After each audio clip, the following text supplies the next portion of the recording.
tauhid walau kun al-baqa'u 'ala tauhid.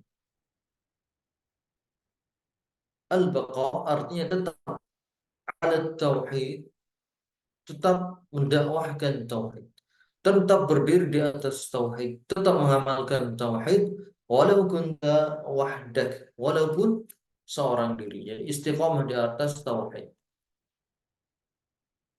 walaupun seorang diri, walaupun di bumi ini tidak ada lagi orang yang mentauhidkan Allah, seperti kasusnya Nabi Ibrahim alaihissalam, yang mana di zaman itu seluruh bumi ini tidak ada yang mentauhidkan Allah kecuali beliau dan keluarganya. Adapun untuk zaman ini, alhamdulillah, kita dimudahkan dan kita juga tinggal di tempat yang sangat ya, menghargai tauhid. Kita diberi kebebasan untuk mentauhidkan Allah Azza wa Jalla. Tidak seperti di daerah-daerah lain atau di negara-negara lain yang susah untuk menjalankan syariat Islam. Alhamdulillah kita hidup di negeri yang dimudahkan untuk ya, belajar menuntut ilmu, belajar tauhid dan mengamalkannya. Ini merupakan nikmat yang sangat besar yang senantiasa kita syukuri, dan kemudian kita jaga iman kita, kita jaga tauhid kita. Baik, kemudian yang keempat, at-tawakkul wa tarkur ruqyati wal iktiwa'i wat tatayyur. Bertawakal kepada Allah.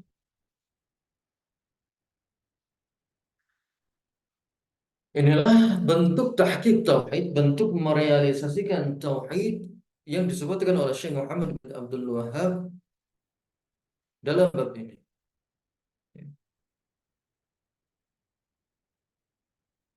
Di bab ini akan disebutkan tiga dalil.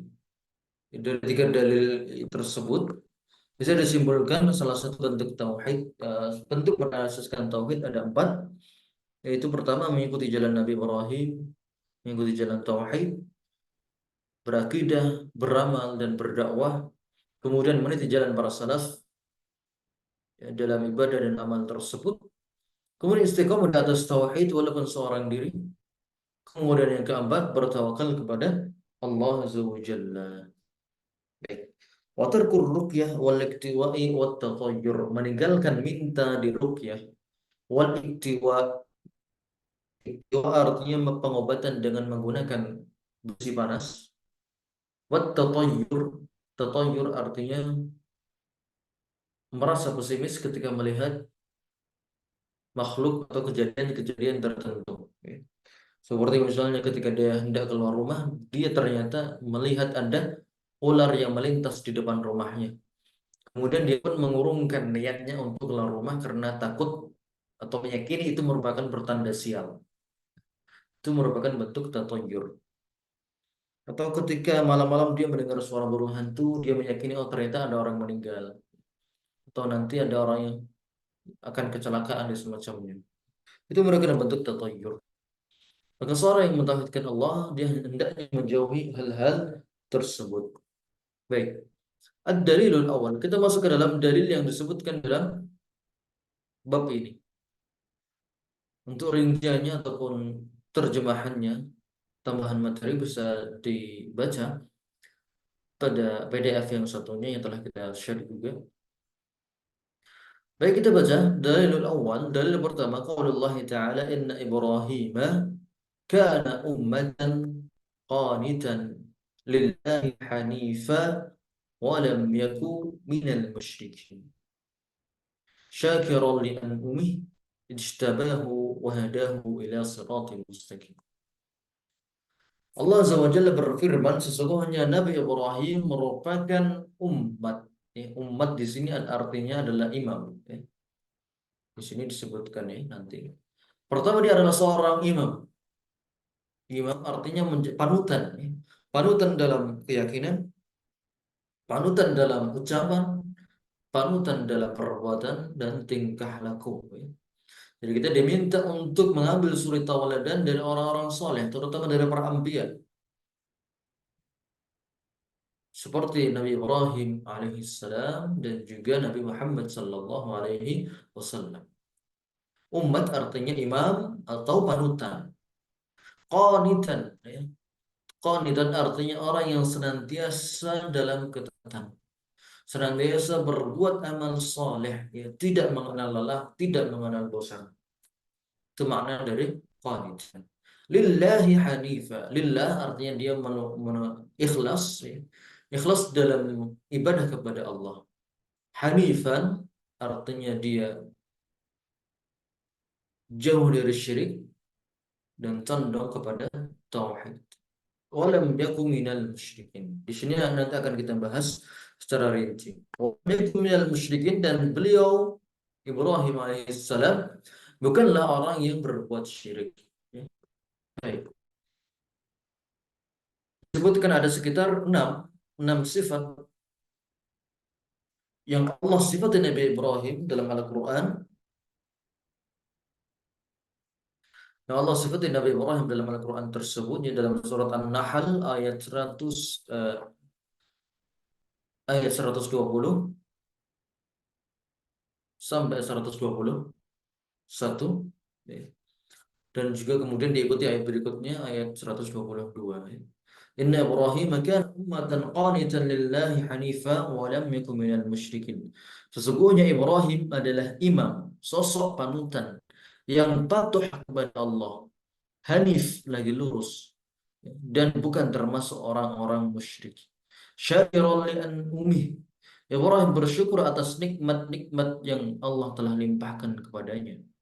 Ijtabahu wa hadahu ila siratin mustaqim. Dan Allah telah memilihnya serta menunjukinya ke jalan yang lurus. Wa atainahu fid dunya hasanah, dan kami berikan kepadanya kebaikan di dunia. Wa innahu fil akhirati laminas salihin. Dan sesungguhnya di akhirat dia termasuk orang-orang yang saleh. Oke. Sifat-sifat Nabi Ibrahim yang merupakan bentuk tahqiq tauhid. Sifat-sifat Ibrahim yang merupakan bentuk tahqiq. Tahqiq artinya merealisasikan, ya, merealisasikan dengan sempurna. Yang pertama ada umat. Beliau adalah seorang panutan. Maksud umatan di sini adalah imam. Imam artinya dia yang diikuti, baik itu perkataannya, perbuatannya maupun keyakinannya.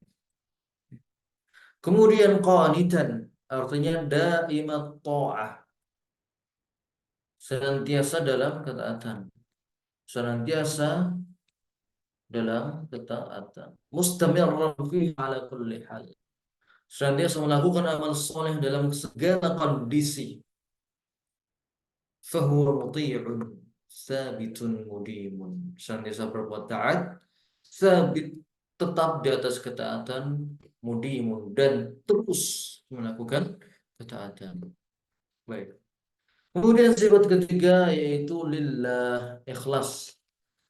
Senantiasa dia ikhlas dalam melakukan amalan, ya. Tidak mengharapkan pujian dari manusia, tidak mengharapkan dunia, tidak riya, tidak sum'ah. Baik, kemudian yang keempat, hanifan artinya jauh dari syirik.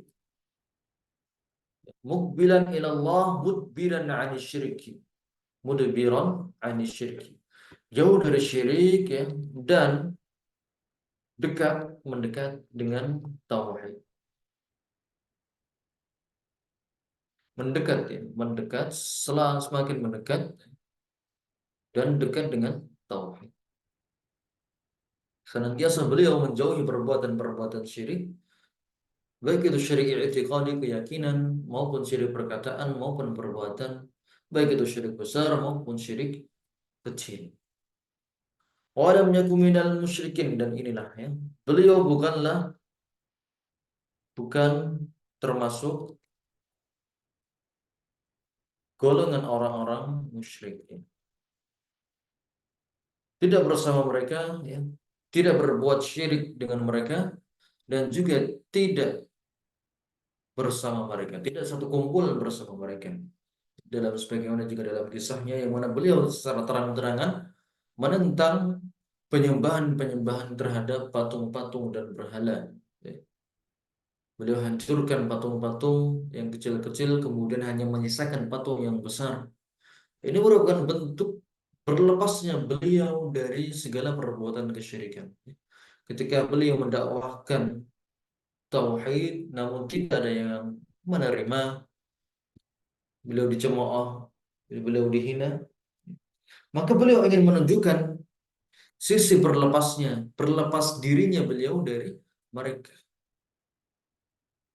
Beliau ingin menunjukkan bahwasanya tidak setuju dengan perbuatan-perbuatan mereka dan secara terang-terangan mengatakan bahwa perbuatan mereka bukan perbuatan yang buruk, yang salah. Kemudian setelah itu beliau mendapatkan hukuman dari Raja Namrud, yaitu dibakar hidup-hidup, namun atas mukjizat dari Allah beliau selamat.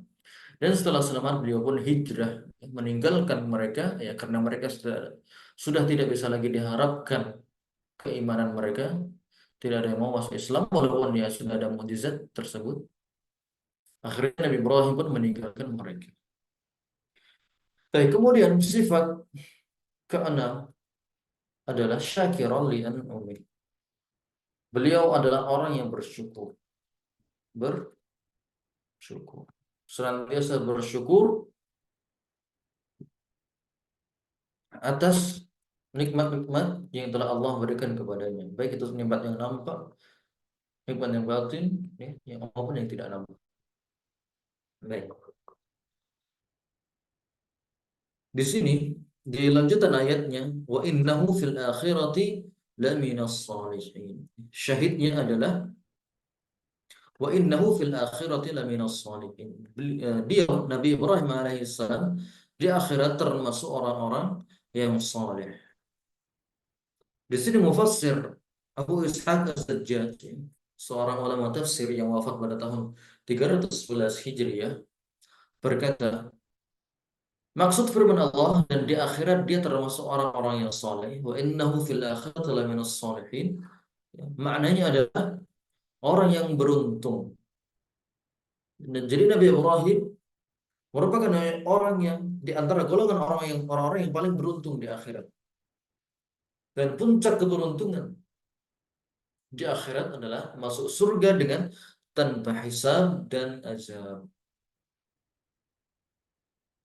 Itu merupakan puncak kesuksesan seorang hamba. Yang tertinggi adalah dia bisa masuk surga dengan tanpa hisab dan azab. Dan ini tidak dimiliki oleh setiap hamba. Tidak setiap muslim mendapatkan keistimewaan tersebut. Keistimewaan ini masuk surga tanpa hisab dan azab hanya bisa diraih oleh orang-orang yang benar-benar merealisasikan tauhid dengan sempurna dalam hidupnya. Baik. Dan di antara bentuk tahqiq tauhid tadi yang disebutkan dalam ayat-ayat sebelumnya, ya, menjadi panutan, kemudian senantiasa dalam ketaatan, ikhlas dalam ibadah, jauh dari syirik, ya, berlepas diri dari orang-orang musyrik, kemudian juga bersyukur. Sifat-sifat tersebut, ya, yang akhirnya membuat Nabi Ibrahim alaihissalam mendapatkan fadilah yang tertinggi, yaitu masuk surga dengan tanpa hisab dan azab. Baik. Ad-dalilus tsani. Dalil kedua dalam dalam bab ketiga ini, ya, dalil kedua tentang bahwasanya orang yang benar-benar mentauhidkan Allah akan mendapatkan ganjaran masuk surga tanpa hisab dan azab. Yaitu firman Allah Azza wa Jalla, walladzina hum bi rabbihim la yusyrikun. Baik. Sebenarnya ayat ini bukan hanya satu ayat saja yang dimaksudkan oleh Syekh, namun juga ada beberapa ayat sebelumnya dan sesudahnya. Baik, ya, di sini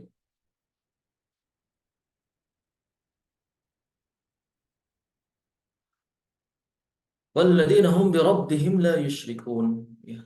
Jadi ada lanjutan dari ayat-ayat berikutnya. Ayat ke-59, ayat 60, 61. Walladzina hum birabbihim la yusyrikun. Dan orang-orang yang tidak mempersekutukan Tuhannya.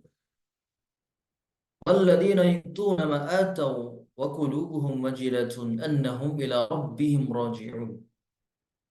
Dan orang-orang yang melakukan kebaikan yang telah mereka kerjakan dengan hati penuh rasa takut. Karena mereka tahu bahwasannya sesungguhnya mereka akan kembali kepada Tuhannya. Ulaika yusari'una fil khairat. Mereka itu bersegera dalam melakukan kebaikan dan mereka lah orang-orang yang lebih dahulu memperolehnya. Wahum laha sabiqun. Inilah inti atau ayat yang dimaksudkan oleh Syekh Muhammad bin Abdul Wahhab, ya. Jadi untuk orang-orang yang tidak berbuat syirik, mereka akan mendapatkan ganjaran yang sangat besar, ya. Ulaika yusari'una fil khairat wa hum laha sabiqun. Mereka akan mendapatkan balasannya lebih dulu daripada orang-orang yang lain.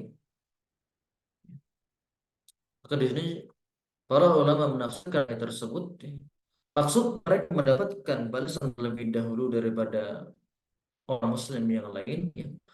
Maksudnya adalah mereka masuk surga tanpa hisab dan azab. Jadi di sini ada sebab dan ada akibatnya, sebab dan hasilnya. Ini sebab, ya, orang-orang yang tidak mempersekutukan Tuhannya, tidak melakukan kesyirikan. Oke, ini sebabnya. Kemudian balasannya apa? Mereka lebih dahulu memperoleh balasannya.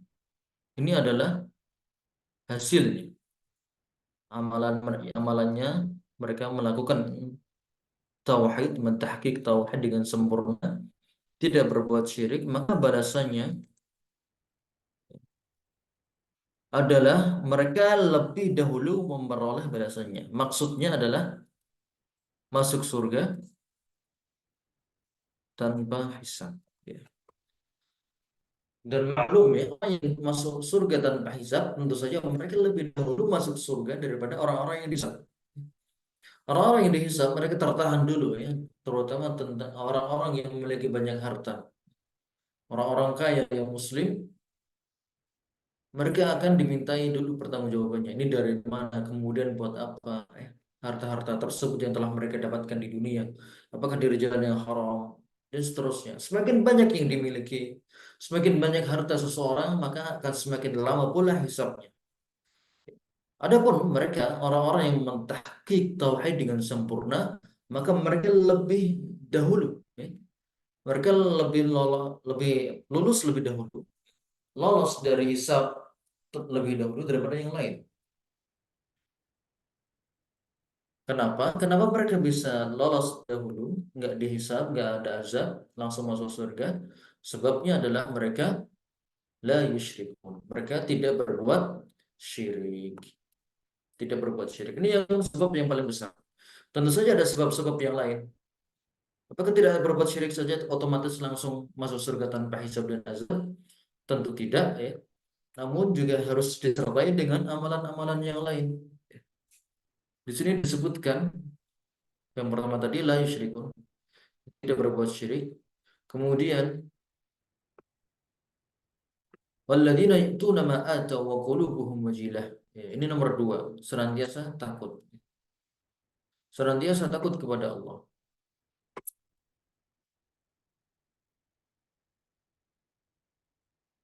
Takut kepada Allah.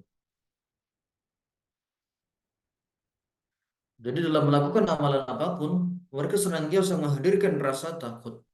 Takut kalau tidak diterima, takut akan azab Allah. Maka kemudian mereka pun melakukan amalan-amalan yang mendorong mereka untuk melakukan amalan, ya. Itu sebab kedua, ya. Ini sebab satu. Kemudian sebab kedua, senantiasa takut kepada Allah.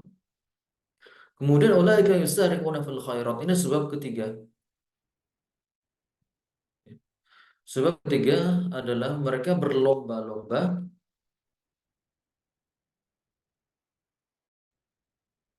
dalam kebaikan.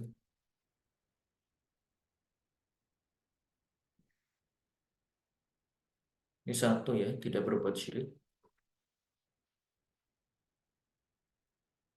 Tidak berbuat syirik, kemudian senantiasa takut kepada Allah dalam melakukan amal soleh, ya.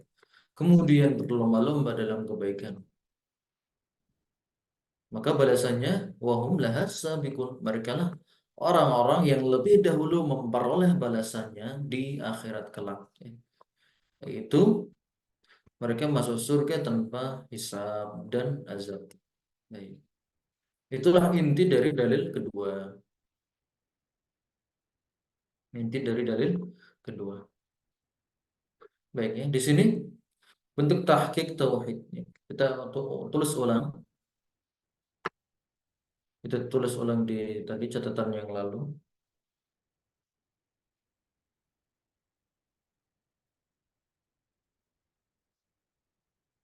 Tahqiq tauhid berikutnya.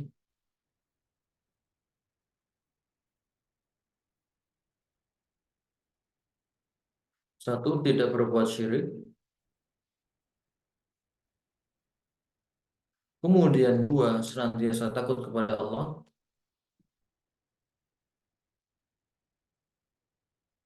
Kemudian ketiga, berlomba-lomba dalam kebaikan. Itu yang disebutkan dalam tiga ayat. Tiga ayat di surat Al-Mu'minun 59, 60 dan 61. Sebenarnya di ayat-ayat sebelumnya juga disebutkan bentuk-bentuk tahqiq tauhid yang lain. Namun di sini kita hanya cukupkan dengan tiga saja.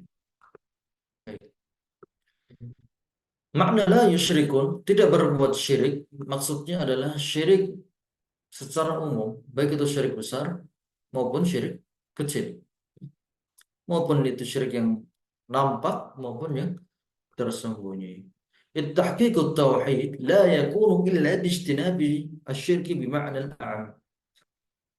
Orang yang benar-benar merealisasikan tauhid dengan sempurna, pasti dia juga harus meninggalkan kesyirikan dengan segala bentuknya, dengan segala bentuknya, baik itu syirik besar, syirik kecil. Walakin laisa ma'na hadza alla taqa'a minhumul ma'asi. Namun bukan berarti orang tersebut bebas maksiat, bebas dari perbuatan maksiat dalam arti maksum seperti para nabi. Tidak demikian. Kalau masuk surga hanya dimiliki oleh orang-orang maksum, tentu saja yang masuk surga tanpa hisab dan azab hanyalah para nabi saja. Namun di sini yang diberikan kesempatan untuk bisa masuk surga tanpa hisab dan azab juga ada dari orang-orang biasa. Orang-orang biasa seperti kita-kita yang bukan para sahabat, bukan para nabi, bukan para rasul. Kita semuanya mendapatkan kesempatan yang sama untuk bisa masuk surga tanpa hisab dan azab. Itu tadi ya. Ada poin-poin yang telah kita tuliskan tadi. Itu merupakan tips-tips atau syarat-syarat yang telah Allah berikan kepada kita supaya kita bisa masuk surga tanpa hisab dan azab. Baik. Kemudian dalil yang ketiga nih, dalil yang cukup panjang. Baik, kita langsung ke terjemahannya saja supaya mudah. Dalil ketiga adalah hadis yang dibawakan oleh Husain bin Abdurrahman. Ia berkata, suatu ketika aku berada di sisi Sa'id bin Jubair. Ya, ini para tabi'in ya. Husain bin Abdurrahman ini tabi'in, murid para sahabat. Sa'id bin Jubair juga merupakan murid sahabat. Lalu ia bertanya, ya, Sa'id bin Jubair bertanya, siapa di antara kalian yang melihat bintang yang jatuh semalam? Kemudian aku menjawab, ya, Husain bin Abdurrahman menjawab, aku tadi semalam melihatnya. Kemudian Husain melanjutkan, saat itu aku tidak sedang melaksanakan sholat, tetapi aku terbangun karena disengat kalajengking. Ya. Ada kalajengking di rumahnya menyengat dia, akhirnya dia kesakitan dan nggak bisa tidur. Kemudian Sa'id bin Jubair bertanya kepadaku, apa yang kamu lakukan ketika kalajengking tadi menyengatmu? Maka Husain mengatakan, aku minta ruqyah. Dia bangunkan orang lain, mungkin keluarganya atau temannya, kemudian minta ruqyah, minta diruqyah.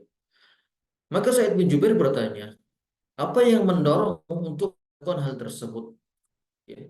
Emang sakit kalajengking bisa diruqyah, gitu kan? Beliau ingin memastikan perbuatan tersebut. Apakah memang ada syariatnya? Kalau orang tersangat sesuatu itu bukannya diberikan obat-obat tertentu, tapi malah diruqyah. Apakah ada asarnya? Apakah ada dalilnya? Maka Husain bin Abdul Rahman mengatakan ada hadis yang diriwayatkan oleh Asy-Sya'bi. Ia berkata kepada, ya, yang diriwayatkan oleh Asy-Sya'bi kepadaku. Apa hadis yang dituturkan kepadamu itu? Dia menjawab, ya, Asy-Sya'bi membawakan sebuah hadis dari Buraidah bin Husayb, salah seorang sahabat. Buraidah bin Husayb radhiyallahu anhu dia mengatakan tidak boleh ruqyah kecuali karena ain atau terkena sengatan. Dan ini beliau Buraidah bin Husayb sahabat ini mengambil kesimpulan ini tentu saja dari sunnah Nabi, dari sabda Nabi Shallallahu Alaihi Wasallam. Tidak boleh minta ruqyah kecuali karena dua hal. Pertama, karena dia terkena ain. Ain adalah penyakit yang timbul karena pandangan orang yang hasad, yang tidak suka. Misalnya dia beli mobil baru, kemudian ada tetangga yang tidak suka, hasad, iri, dia benci, kemudian dia memandang mobil tersebut, kemudian akhirnya mobil tersebut terjadi kecelakaan, entah itu rusak atau baret-baret atau bocor dan semacamnya. Itu merupakan penyakit ain dan ini sangat berbahaya. Dan Nabi mengatakan al-ainu haqqun. Ain itu merupakan sesuatu yang nyata, sesuatu yang nyata dan benar-benar terjadi. Dan itu sering terjadi ya. Misalnya kalau ada orang posting foto-foto tertentu dia sedang liburan atau sedang makan, itu nanti bisa mengundang ain orang-orang yang nggak suka terhadapnya. Kemudian mungkin tiba-tiba orang tersebut terkena musibah yang akhirnya mengganggu kehidupan dia. Maka orang yang terkena ain tadi, yang terkena musibah karena ain tadi, ia boleh untuk minta ruqyah. Minta diruqyah, ya salah satu bentuk melepaskan diri dari gangguan ain adalah dengan diruqyah. Dibacakan di ayat-ayat kursi, surah Al-Fatihah, Al-Mu'awwidhatain, Qul a'udzu birabbil falaq dan Qul a'udzu birabbin nas. Kemudian juga doa-doa yang lain yang bisa mengangkat penyakit ain tersebut. Kemudian yang kedua, boleh minta ruqyah kalau terkena sengatan hewan-hewan berbisa seperti kalajengking. Ya. Hewan-hewan berbisa, kalajengking atau ular itu boleh untuk diruqyah. Ya. Boleh bisa dengan menggunakan dua metode pengobatan, pengobatan medis ataupun pengobatan dengan jalan syar'i yaitu dibacakan ayat-ayat Quran. Ya. Di sini diperbolehkan, hukumnya boleh saja, ya. Bukan berarti kalau terkena sengatan langsung diruqyah, tidak demikian. Atau mungkin ketika digigit ular langsung diruqyah, tidak demikian. Namun itu merupakan salah satu opsi yang ditawarkan. Opsi yang ditawarkan oleh syariat apabila terkena sengatan hewan-hewan berbisa seperti kalajengking, maka bisa diobati dengan penyakit, bisa diobati dengan ruqyah syar'iyyah, dibacakan kepadanya ayat-ayat Quran. Dan itu bisa mengurangi dampak negatif dari sengatan tersebut. Namun tidak melazimkan, karena tergantung dengan siapa orang yang meruqyahnya, kemudian dari sebesar apa keyakinannya, sebesar apa imannya kepada Allah Azza wa Jalla dan seterusnya. Tidak mesti orang yang meruqyah kemudian berhasil. Mungkin ada keraguan atau mungkin sengatannya terlalu kuat dan semacamnya. Dan itu merupakan salah satu opsi saja dan bukan merupakan kelaziman. bukan merupakan suatu yang wajib. Bukan merupakan suatu yang wajib kalau terkena sengatan kemudian diruqyah. Oke, baik. Kemudian Sa'id bin Jubair melanjutkan, sungguh telah berbuat baik orang yang telah mengamalkan apa yang telah didengarnya. Tetapi Ibnu Abbas radhiyallahu anhu menuturkan hadis kepada kami dari Rasulullah sallallahu alaihi wasallam. Beliau bersabda, telah diperlihatkan kepadaku beberapa umat. Ini dalam mungkin dalam Isra Mi'raj atau dalam mimpinya. Lalu aku melihat seorang nabi bersama sekelompok pengikut jumlah sedikit, dan seorang nabi bersama satu dan dua pengikut. Ada nabi yang hanya memiliki satu dan dua pengikut saja. Dan ada nabi lain yang tanpa pengikut satupun. Umatnya pada durhaka kepadanya, tidak mau mendengarkan nabi tersebut. Tiba-tiba diperlihatkan kepadaku sekelompok orang yang banyak jumlahnya. Aku mengira bahwa mereka itu umatku. Tetapi dikatakan kepadaku bahwa mereka itu adalah Musa dan kaumnya. Jadi kaumnya Nabi Musa jumlahnya sangat banyak sekali. Jumlah Bani Israel yang mengikuti syariat Musa itu sangat banyak. Baik, tiba-tiba aku melihat lagi sekelompok orang yang lain yang jumlahnya lebih besar daripada jumlah sebelumnya. Maka dikatakan kepadaku mereka itu adalah umat, dan bersama mereka ada 70.000 orang yang masuk surga tanpa hisab dan tanpa disiksa terlebih dahulu. Yang merupakan kabar gembira bahwasanya di antara umat Nabi Muhammad ada 70.000, dan saya melebihi jumlah para sahabat ya. Melebihi jumlah para sahabat yang hidup yang hadir di majelis beliau kala itu. 70.000 ini merupakan jumlah yang sangat banyak. Bahkan dalam beberapa riwayat, setiap 70.000 itu setiap orangnya bisa membawa 70.000 yang lain. Jadi dikalikan 70.000 dikalikan 70.000 yang lain. Ya, mungkin sekitar 4 miliar 900 ribu atau semacamnya manusia yang mukmin masuk surga tanpa hisab dan azab. Kemudian beliau bangkit, itu Nabi SAW bangkit dan masuk ke dalam rumahnya, meninggalkan para sahabat dalam kondisi kebingungan. Maka orang-orang pun memperbincangkan tentang siapakah mereka itu. Ada di antara mereka yang berkata, barangkali mereka itu orang-orang yang telah menyertai Nabi dalam hidupnya. Para sahabatnya, jadi para sahabat Nabi SAW yang berjuang bersama, berjihad bersama, mendakwahkan Islam. Ada lagi yang berkata, barangkali mereka itu orang-orang yang dilahirkan dalam keluarga Muslim, sehingga tidak pernah menyekutukan Allah dengan suatu apapun, tidak pernah sujud kepada berhala. Dan yang lainnya menyebutkan sesuatu yang lain pula. Mungkin ini begini, mungkin ini begini, mungkin ini begitu. Mungkin dia adalah orang yang mati syahid, atau mungkin dia adalah orang yang hafal Quran, atau mungkin dia orang yang berbakti kepada orang tuanya, atau mungkin dia adalah seorang yang ahli ibadah dan semacamnya.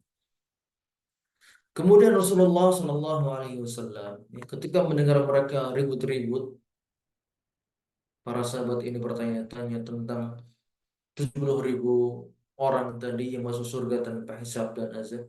Maka Nabi pun keluar dan mereka pun memberitahukan hal tersebut kepada beliau. Mereka bertanya kepada Nabi, ya Nabi, siapakah mereka itu? Siapakah orang yang beruntung yang bisa masuk surga tanpa hisab dan azab? Maka beliau Shallallahu Alaihi Wasallam bersabda, mereka itu adalah orang-orang yang tidak pernah minta ruqyah, tidak pernah meminta pengobatan dengan kai, itu luka yang ditempeli dengan besi yang dipanaskan, dan tidak melakukan tatayyur, pesimis saat melihat sesuatu, merasa sial ketika melihat sesuatu. Dan mereka pun bertawakal kepada Rabb mereka. Itu merupakan karakteristik karakteristik orang-orang yang berhak untuk masuk surga tanpa hisab dan azab. Ada empat sifat. Ada empat sifat. Pertama, tidak pernah minta ruqyah, ini satu. Kemudian yang kedua, tidak pernah meminta pengobatan dengan kai. Ini pengobatan di masa lalu ya. Pengobatan di masa lalu mengobati luka dengan menggunakan besi panas. Adapun zaman sekarang, Allah alam apakah kemoterapi bisa dikiaskan dengan kain? Saya belum mendapatkan jawabannya.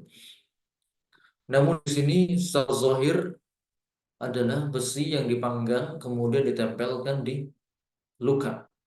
Kemudian akhirnya luka tersebut menutup. Dan ini sangat menyiksa sebenarnya. Baik, kemudian sifat yang ketiga, tidak melakukan tatayur, tidak merasa sial, tidak meyakini adanya sial pada bulan-bulan tertentu. Ya, seperti bulan Suro yang mana masih ada anggapan luas bahwasanya bulan Suro merupakan bulan sial. Akhirnya mereka tidak pernah melakukan hajat-hajat di bulan tersebut. Ini merupakan bentuk tatayur, bentuk merasa akan dapat kesialan kalau papasan dengan sesuatu, baik itu melihat sesuatu atau di waktu-waktu tertentu. Kemudian yang keempat, dan mereka pun bertawakal kepada Allah Azza wa Jalla. Menggabungkan tiga sifat ini, orang-orang yang menggabungkan tiga sifat ini, mereka akan mendapatkan kesempatan menjadi bagian dari 70.000 golongan yang masuk surga tanpa hisab dan azab. Kemudian Uqasah bin Mihsan, salah seorang sahabat yang hadir di majelis tersebut, berdiri dan berkata, "Ya Rasulullah, mohonkanlah kepada Allah agar aku termasuk golongan mereka." Kemudian Rasulullah SAW menjawab, "Engkau termasuk golongan mereka. Mudah-mudahan. Engkau pasti. Engkau bagian dari mereka." Baik. Kemudian seseorang yang lain, ada sahabat lain yang juga berdiri dan juga meminta didoakan sebagaimana Uqasha. "Ya Rasulullah, mohonkanlah kepada Allah agar aku juga termasuk golongan mereka pula." Maka Rasulullah SAW tidak memberikan jawaban yang pasti bahwasanya dia merupakan golongan tersebut. Namun beliau hanya menjawab dengan jawaban yang umum, yaitu beliau mengatakan, "Sabaqaka biha Uqasha." Kamu sudah kedahuluan Uqasha. Di sini Nabi tidak menafikan dan juga tidak menetapkan. Ya, jadi mengambang. Orang tersebut harusnya ngambang. Apa?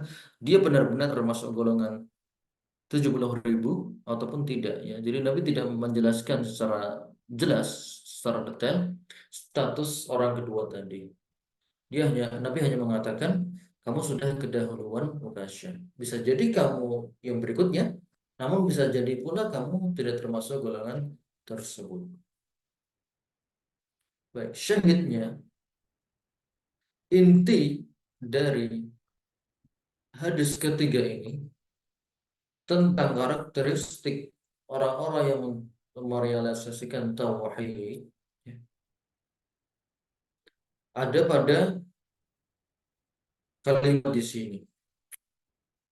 Humul ladzina la yastarqun wa la yaktawun wa 'ala rabbihim yatawakkalun.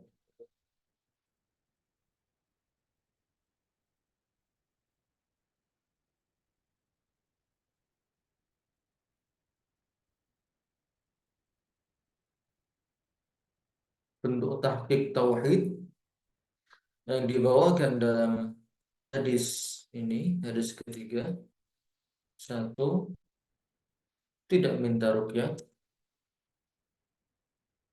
dua, tidak melakukan kai, pengobatan dengan besi panas. Yang tiga, tidak bertatayur. Yang keempat, bertawakal kepada Allah.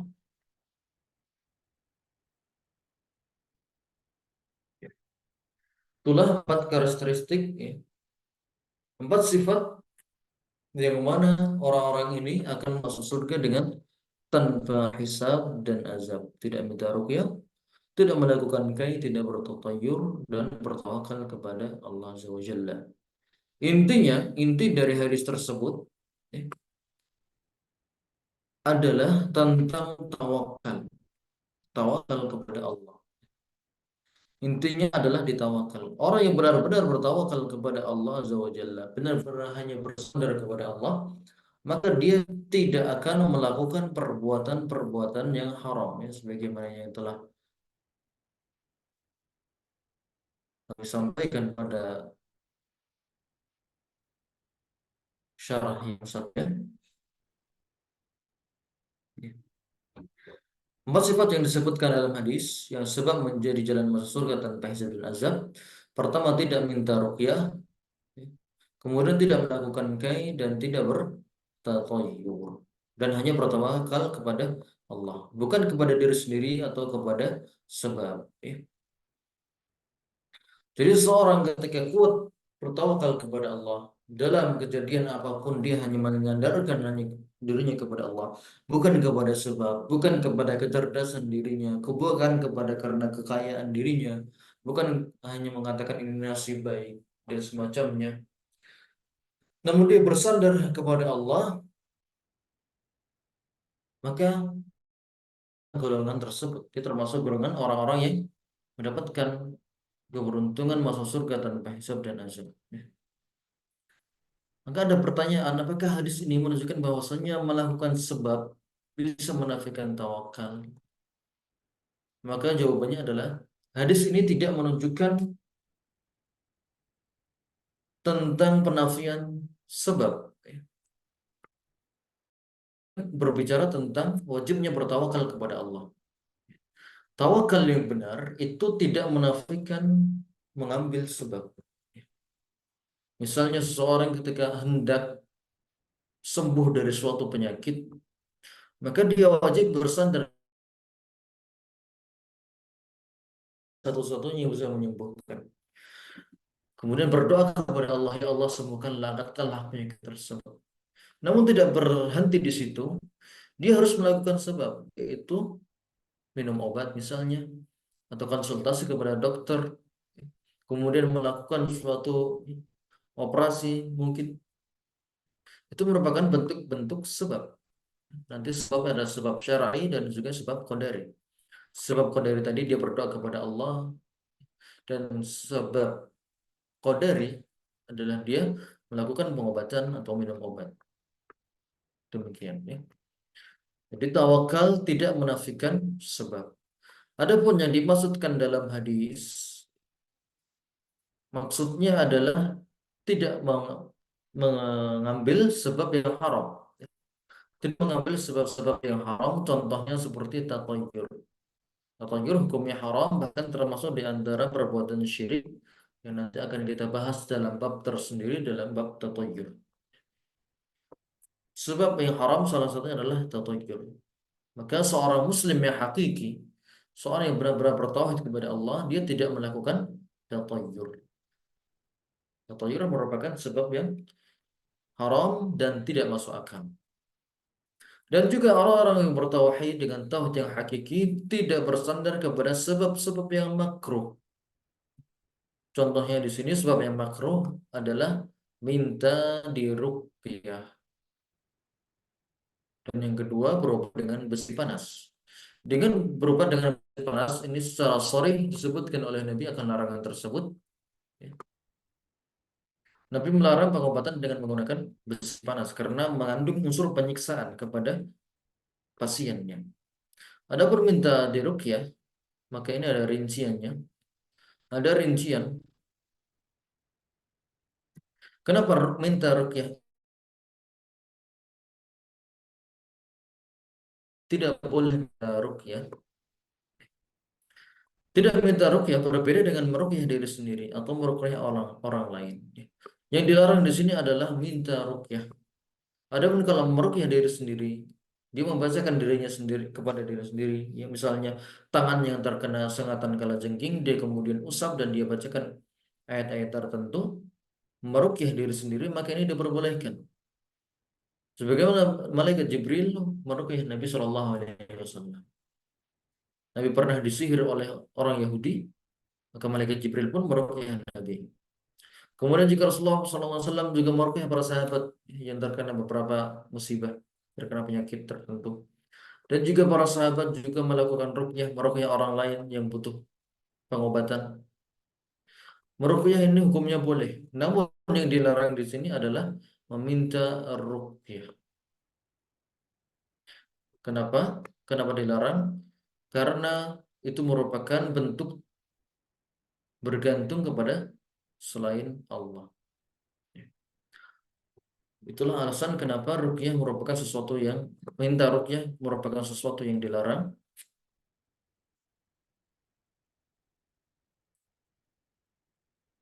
Kita kembali ke sini.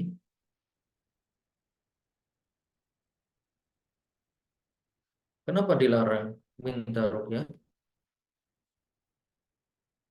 Padahal meruqyah merupakan sesuatu yang disyariatkan. Ya. Jawabannya adalah minta ruqyah merupakan salah satu bentuk bersandar kepada makhluk. Minta ruqyah merupakan salah satu bentuk bersandar kepada Allah, kepada makhluk. Padahal sejatinya setiap muslim dia wajib bersandar hanya kepada Allah Azza wa Jalla saja, tidak kepada makhluk. Kalau dia minta orang lain meruqyah, maka ini bisa mengantarkan dia bersandar kepada orang tersebut. Ya. Atau mungkin contoh yang lebih masuk akal, yang lebih real di zaman sekarang adalah seorang yang sakit kemudian datang kepada dokter dan menggantungkan hasilnya kepada dokter tersebut. Ya, ini kasusnya sama. Kasusnya sama. Dia bersandar kepada sebab, namun tidak bersandar kepada Allah yang menciptakan hasil tersebut. Maka di sini minta ruqyah pun merupakan sesuatu yang kalau bisa dihindari. Kalau bisa dihindari. Namun bukan merupakan sesuatu yang terlarang. Minta ruqyah bukanlah sesuatu yang terlarang, namun selayaknya dihindari. Karena kalau kita meminta ruqyah, maka itu merupakan bentuk yang bisa mengantarkan bersandar kepada makhluk dan akibatnya dia tidak mendapatkan kesempatan untuk menjadi bagian dari 70.000 golongan orang-orang yang masuk surga tanpa hisab dan azab. Baik, itu merupakan hadis ketiga.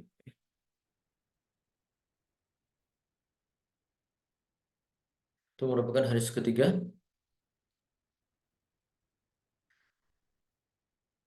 yang membahas tentang bentuk-bentuk tahqiq tauhid.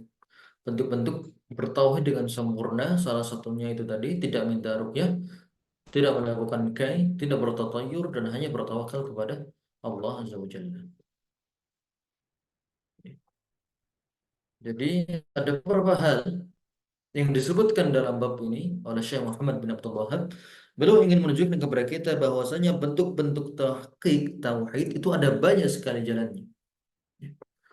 Bentuk tahqiq tauhid itu sangat banyak sekali. Secara umum melakukan amal soleh dan meninggalkan syirik, bid'ah dan maksiat. Itu umumnya demikian. Kemudian dirinci dalam dalil-dalil berikut.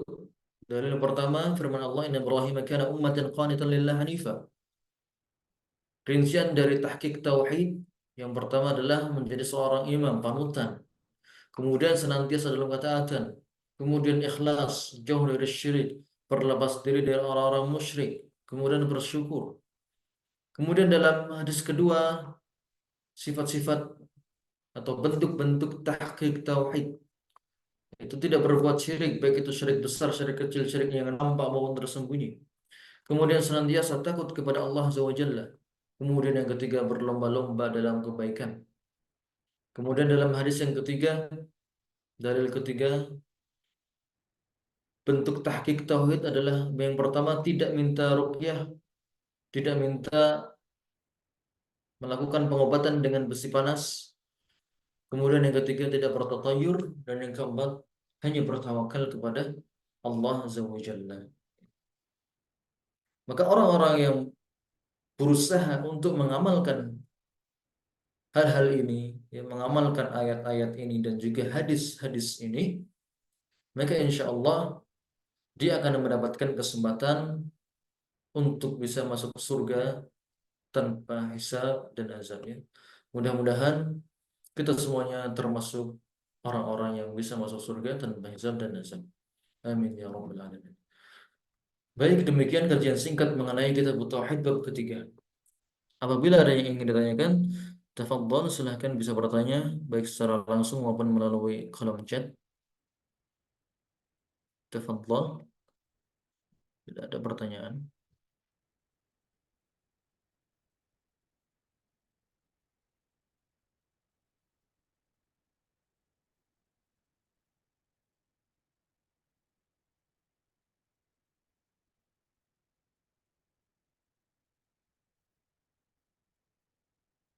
Oke.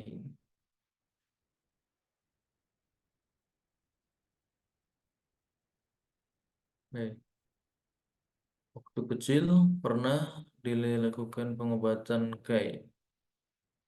Apakah masih mendapat kesempatan? Wallahu a'lam. Karena umumnya orang melakukan pengobatan tersebut tanpa tahu dasarnya, apakah ini boleh atau tidak, ya. Kemudian efeknya apa, akibatnya apa, baik itu akibat dunia maupun akibat akhirat. Kalau tidak minta, ya mudah-mudahan, ya, mudah-mudahan bukan termasuk, ya, orang-orang yang terhalang dari mendapatkan fadilah ini. Wallahu a'lam. Untuk rinciannya, apakah kalau masih kecil, kemudian kalau nggak tahu, apakah juga termasuk golongan, Allahu a'lam. Namun mudah-mudahan kita juga bisa mendapatkan kesempatan tersebut. Karena rahmat Allah itu sangat luas, kita tidak boleh berputus asa dari rahmat Allah tersebut.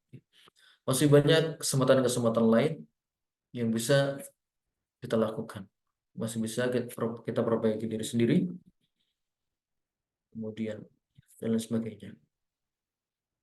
Baik, ada lagi?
Ya baik, apabila tidak ada pertanyaan,